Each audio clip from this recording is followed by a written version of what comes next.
Did you two know that the actual intention of the attacker makes a huge difference on whether, what self-defense technique works or not? Yes. Did you two know that not everybody knows that? No. Are you kidding? Welcome to the Impact Defense Podcast. We're dedicated to giving you the information that you need to help keep you safe. Now, let's join our hosts, Brian and Jada. This episode of Impact Defense is brought to you by FastCon, your family abduction and self-defense training conference, October 15th and 16th. Sign up today at impactdefense.online/fast. That is the best ad ever. Okay. Now that we're through that, seriously though, check that out. We are super excited about that. We spent an entire last podcast talking Just about channeled that. my inner Sigourney Weaver. We are not going to continue that, but we are going to have a discussion about an attacker's intent actually makes a huge difference in what self-defense works and how self-defense techniques work. Number one, let's say this. We've already talked about, we talk about it a lot, awareness. Awareness plays a key part in self-defense. Exactly. If you have good awareness, you pay attention to what's going on, you can avoid things, most of the time you're going to be okay. Every once in a while, we do stupid stuff. Everybody does. It doesn't matter. There is no person on this planet who has perfect awareness at all time. Perfect levels. You are where you need to be every time, everywhere. It just doesn't happen. So, I think we need to do this as like a stupidity anonymous thing. Hi, my name is Jada and I do stupid things sometimes. Yeah, but everybody has to say that at some point in time. Hi, my name is Brian and I do stupid things sometimes. Kylie. My name is Kylie and I do stupid things sometimes. And now it's your turn. Go ahead. We'll wait. Okay, so now that we've all gotten that out in the open, now we can finally move forward. Now we can finally move forward. So understand that at some point in time you're going to screw up, and if by chance there happens to be someone with criminal intent there to try to take advantage of that in that moment, then that's when things change. But we have to understand, when they pick somebody, why do they pick somebody? Their awareness is down. Their awareness is down. What is their automatic? If they're going to choose you as a target, what would their assumption be about you? That I'm going to comply. That you're going to comply. Okay, that you are a weak target who's not paying attention and you're going to comply. Now, I know I don't know if that's coming through, I don't know if the mic's picking that up, but we have people revving their engines outside Obviously straight piped. No, I'm just kidding. No, yeah. But their assumption is that you are going to comply, you're going to be an easy target. So the moment that you fight back, it's going to generally take them by surprise. I think one of the biggest examples that we see of why, you might be wondering why this podcast is needed. Why does it even matter? If you learn the technique and you do the technique, why does it matter if it makes a difference, Okay, so but really the biggest example is whenever we're on social media or something and we post a technique, they're like, well, it doesn't work because they could just do this. Well, you have that, okay, and then you also have people on social media that we post something and they're, well, we tried this and it doesn't work, okay? You have people that come into a class at times and they will learn something from us at a workshop, and then they will go home and then their husband, boyfriend, whatever will try that very same thing on them, and they say, okay, well, it didn't work against him, so therefore doesn't work. Practice. So try it on them to practice. Yeah, it's a completely different thing, because number one, let's look at we do the drop flowable screen thing. Okay, let's just take that for an example for a moment. That's what I was getting to. Yeah, so let's do that one. Okay, so we have some people that have posted things back to us saying it's not working. Sometimes it's a technical issue. Sometimes And we have people in here when we're actually doing the training as well. We had a mother and a daughter. We had a mother and a daughter, and the daughter was every bit as tall as the mother. And she picked the mom up, and she was holding her there, and she was squeezing the life out of her mom. And her mom's like, I can't make this work. I said, well, here's the deal, because she was doing a really good job. And she said, it's different. She said, when you're grabbing me, I can get out. When she's grabbing me, I cannot. So she just automatically assumed, I'm taking it easy on her. I said, well, here's the deal. And this is now the message to everybody. It's the intent of the attacker. You have to understand that if I come up and I grab Kylie, I grab Jade, or grab anybody, and I'm just like trying to hold on to them as tight as possible, I can make it very, very hard for either one of them to get out. They can actually do it because they've worked with this technique for so long, but it makes a huge difference in if I'm just trying to hold on as tight as I can, or if I'm trying to drag them away. Okay, what my intent is. The moment the daughter started trying to grab the daughter or grab the mom up and starts pulling her away now, and now her intent is to pull the mother away instead of just hold on to her, the mom was getting out every time. Mm-hmm. And it made it much, much easier for her. Which makes sense, because the technique that it is, the drop, pull, wiggle, scream, is an anti-abduction technique. An abductor is not just going to sit there and try to squeeze the life out of someone in one spot. Because they're trying to abduct you. Yes, their goal is to drag you away. So you're going to train on how to get out if someone is dragging you away. Yes. The technique is not designed for getting out of when someone trying to anchor you to the ground. Yeah. So in that one in particular, you have this situation where, you're trying to, like, if you're just trying to squeeze and hold on to them tight, that goes back to somebody's messing with you, picking with you, not trying to abduct you. It's a different situation. The intent of the aggressor makes a difference in what technique you use and what technique will work. Exactly. Okay, so another technique that comes up a lot is when we are teaching a woman to get up off the ground when a guy has her pinned to the ground. Okay, so in this situation, also different. If a man is like holding a lady down, and we've had this happen before, where we teach something and they show it, and then they go back, and then their husband's trying to hold them down. Then all of a sudden they come back and they go, it doesn't work. Okay, number one, we go into, we're talking about self-defense, not just a pure grappling thing. If I know, we've talked about this before, if I know that we're just playing around and I'm trying to hold you down, well, then that's a different situation. Okay? If you're being pinned down by somebody, it's probably something along the lines of rape. Okay? Mm-hmm. Now, another example would be domestic abuse. Something like that. And being hit. Now, in either of these situations, we have the intent and the type of techniques that you can use. I was actually at certification training, and the instructor there was talking about how he was running an ongoing combatives thing. It was like a 10-week combatives thing. And he said he had this one lady, they were doing escapes from the ground. And this lady came back the very next week, and she says, okay, what you taught me last week doesn't work. My husband actually put me in this position, and I was unable to get him off of me. He goes, oh, okay, really? She said, yeah. So he says, all right, I'll tell you what to do. This time, go back home tonight and have him do it again. But before you do anything else, reach up, stick your thumb in his eye first. And she's like, I can't do that. It's my husband. So exactly. This is a different situation. That's self-defense. You can do anything. Okay? We're talking about, somebody pinning you down.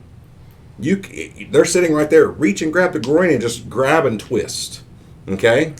If they're leaning over enough, take your thumb, shove it in their eye. This is self-defense. This is a different kind of situation.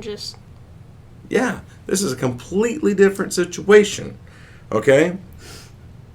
So when you are looking at testing something out like that, and this is what nobody understands when it comes to actual self-defense.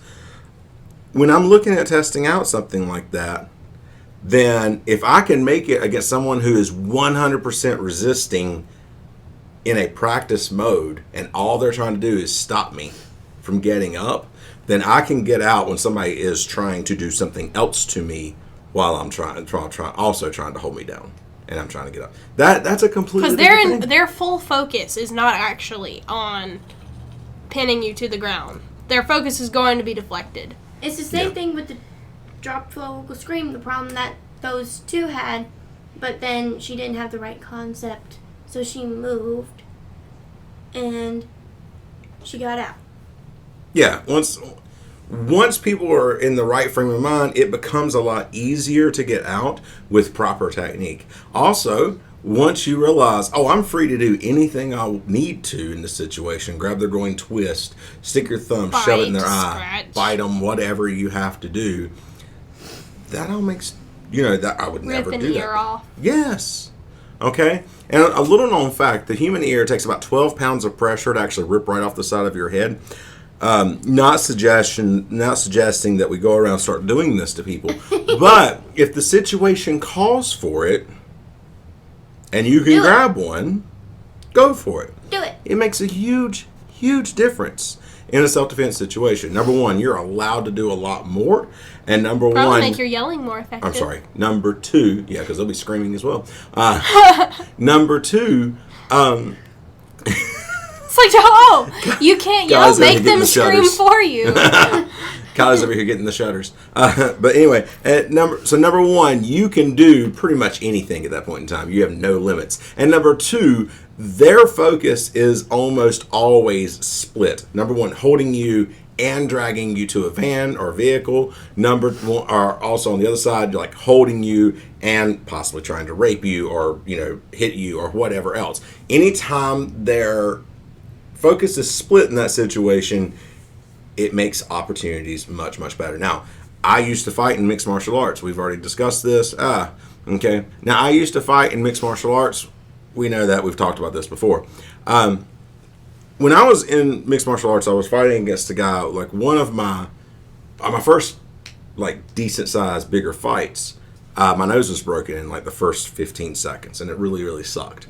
But anyway, that guy ended up taking me down because he didn't realize in that moment that I couldn't see him because my nose was broken. If you've never had a broken nose, you tear up so much it takes forever to get your vision back. So once we hit the ground, though, he is now on top of me and he is punching me in the face. The reason I was able to go from him sitting on top of me to getting my guard to sweeping him, putting him on his back, and then I got to repay all the favors and punch him back a lot until he decided to roll over and I choked him.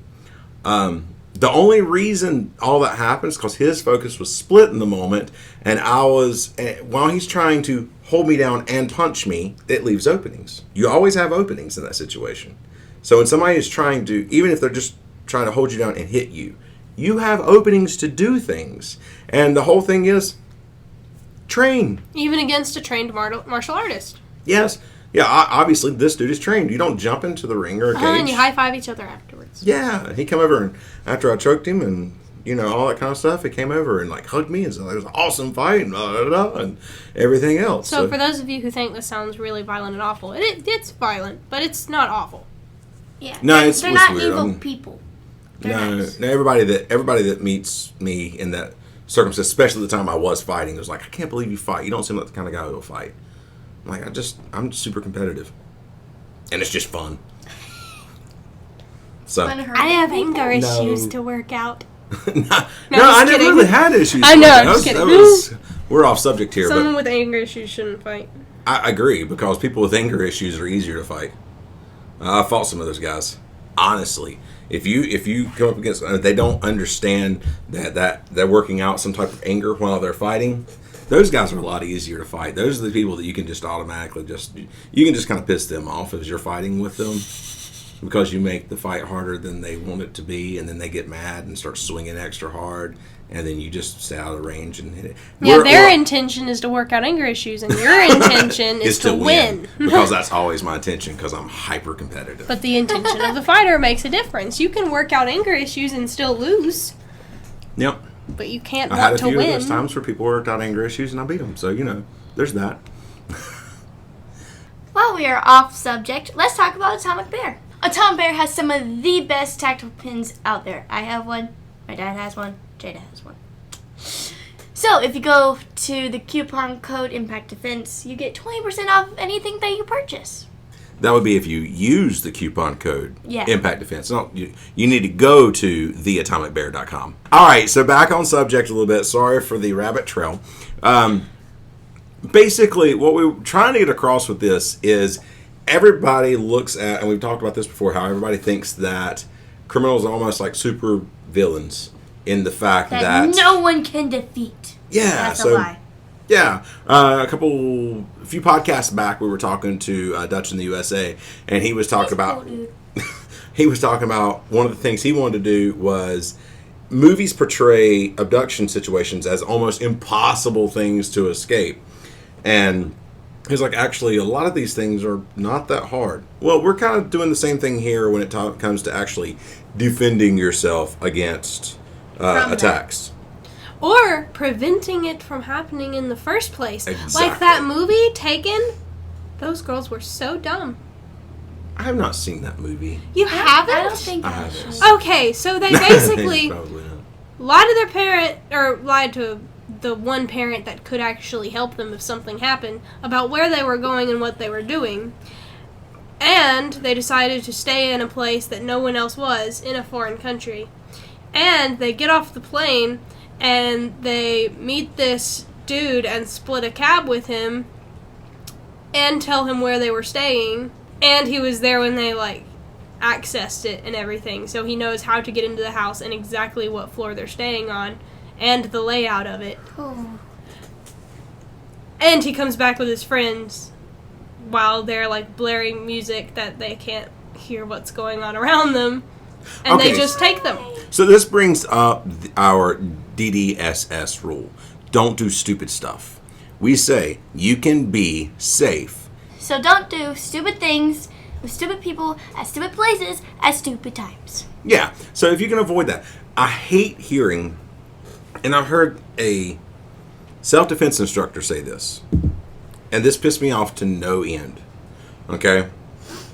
They were like, well, I don't want to tell people that they shouldn't. She was a self-defense instructor specifically for women, and she's like, I don't want to tell the women that come to me that they should not wear earbuds, wear 2 earbuds while running, or no, don't wear earbuds while running. I don't Why want to tell not? women that they can't go certain places. I don't want to tell women that they. And I'm like, wait a second. We don't want to have to tell women either. Yeah, but if you're going to refuse to tell them, then you're being stupid, because I don't care what it is. If I am walking around somewhere, yeah, I listen to earbuds a lot, but guess what? I have one in one ear, and I don't have anything in my other ear, and that way I can still know what's going on around Yes, me. and it's not just women that don't need to do that. I just said me. Exactly. And I mean, I have devoted the last Kids. 21 years of my life to training. So therefore, it's not just me. I mean, it's not just women. I mean, everybody needs to be aware Guys of the things shouldn't that are do around dumb you. stuff either. Exactly. I tell we don't. Teenagers shouldn't do dumb stuff. Yeah. I'm different than most teenagers because I know what stupid stuff is and what not to do. They know what stupid stuff is, and they do it anyway. Well, some of them don't realize what they're doing is stupid. Let's just be honest. Well, most teenagers live in this state of euphoria of, oh, this couldn't happen to me. I'll be fine. I've done it before. I'm fine. Yeah. Okay. And I would say, Or my and that's- friend Brad does it all the time, and That's he's beyond that. he's still alive. It's beyond that. So Brad. it's not just teenagers, though. It's everybody. It is. So many adults look and go like, but I've walked by that sketchy van 10 times before and never been abducted. Oh, I've brought stuff from this sketchy store that looks like a front for human trafficking several times, and I came out fine. Yeah. I feel like we all have one of those in our town. Yeah, I know we have one in our town. So we actually started this podcast talking about criminal and attacker intent makes a huge difference in the way your self-defense works and if your self-defense techniques work. Okay? Their intention, basically, let's just do this. We're going to wrap up here. So I just want to say, make sure if you're practicing anything, hand-to-hand combative-wise, anything like that, any type of self-defense, make sure, number one, it is legitimate. Okay, but also make sure that it's legitimate against an attacker with the intent of what you're actually trying to defend against. Okay? Because the reverse side of what we've been talking about is you practice with a partner, and it actually makes it easier. Because if their intention is to help you get the technique, it's going to be easier for you to get the technique. If their intention is to make it as hard as you as possible, I watched this experiment, and what they really wanted to do, and this is kind of where we're going to end the podcast. I watched this experiment. What they really wanted to do is kind of disprove that gun defense works. They took two very highly trained shooters and combative people, and they put them up and said, okay, here we go. So this guy's going to hold a gun on you at your head. They had it different places in different ways. It's going to hold a gun at you, and you have to take it away. Okay. What does that do? That immediately takes the original criminal's intent out of the situation. Okay? That person that was playing the criminal in that situation knew exactly what the other guy was going to do. And still yet, when they were like face to face with a gun in his face, he was able to take the gun away without getting shot 50% of the time. Okay, and that was right directly to the head. And that was under even more difficult odds than a real situation. Exactly. Because number one, the criminal in that situation, and that's kind of what we're kind of getting at here, the criminal in that situation is not going to expect you to try to grab the gun. If they did expect you to grab the gun, they would not stick it in your face like they do. But so many of you watch security camera videos of these things that happen, and somebody will shove a gun straight in somebody's face because it's an intimidation tool. Okay? Number two, you've got that, you got a whole thing. Yeah, watch convenience store robberies. Oh my gosh, they are the world's worst. Gosh. But yeah, look at convenience store robberies. They shove that gun across the counter at the clerk's head constantly, all the time. Anyway, when people are doing this out of intimidation, they do not expect the person to go for the gun. Okay, that's number one there. Number two, and I they targeted you because they didn't think that you would do something like that. Also, though, and I can't say that everybody teaches this, but when we teach that you have to defend yourself against, if you can get out of defending against a gun, don't do it. But at least we know your best odds, if you're trained, is like, and we're talking about a skilled shooter, which is actually, most robbers are not skilled shooters. Mm-hmm. Okay, let's be honest. Skilled shooter and a skilled combatives person. Okay, so if you're let's say equal terms, if you're on equal levels of training, you have a 50% shot if they're expecting you to actually try to take the gun. Those are actually decent odds, especially when you think about, they don't expect me to take the gun. Number two, we teach people to start talking immediately, because that takes that person's mind off of that even more so. And we just do experiments here where we will have somebody, and we'll have like one of the laser guns, a SIRT pistol. SIRT pistols are awesome. Speaking of SIRT pistol. We don't have to do an ad for everything. It's all good. Okay, but if you do want to go to SIRTpistol.com and use code Impact Defense, and it'll get you 10% off of SIRT pistol. Okay, anyway, so, but we'll run things with SIRT pistols here. I'll have somebody stick it to my head, and I'll say, okay, if you see me move, pull the trigger. And we're talking about generally decently trained people. And if you combine talking in the midst of it, their hit percentage goes way down. Actually, I'm not positive that we've ever had anybody, when they do that right and use like talking to the attacker, I don't know that we've ever had anybody who's shot, unless they did something stupid, like missed the gun or something. Oh, it was way up in my face, and I swung at my stomach. Oh. Yeah. So anyway, sorry. Wait, the gun was up there? It's in my blind spot. So anyway. Nope. Nothing. You good? I'm tired. All right, so we are going to wrap this up today. But anyway, the criminal's intent makes a huge, huge difference. Oh, let me just say this, just because I found it hilarious. The one thing that we had posted, I think some clips of our active shooter stuff was posted one time. And generally, when we do individual active shooter training, we actually start out with a base of the best way to actually get a gun away from someone. And the thing we got the biggest crap on was the gun from the back, where somebody sticks a gun into your back and you kind of turn into them and take the gun. All right. That experiment was done. It was straight up head. It was to the body. It was from the side of the head. It was all these things. Most of the percentages were right around 50% every time when they knew exactly what was about to happen. When they did it to the back, the criminal actually never got a single shot off in time. Never once. And I find it funny because that's the one that we got the biggest amount of crap for in one of the clips, and yet that's the one that, like, these guys that everybody puts way up there in their experiments, nobody got shot to the back. So anyway, that's a big aside.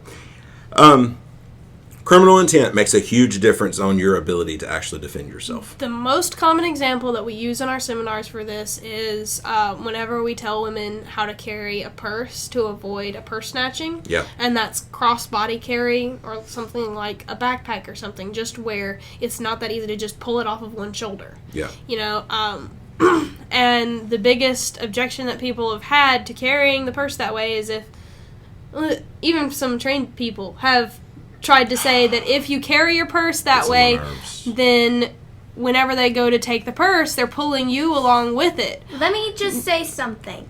She's going to take your... Go ahead.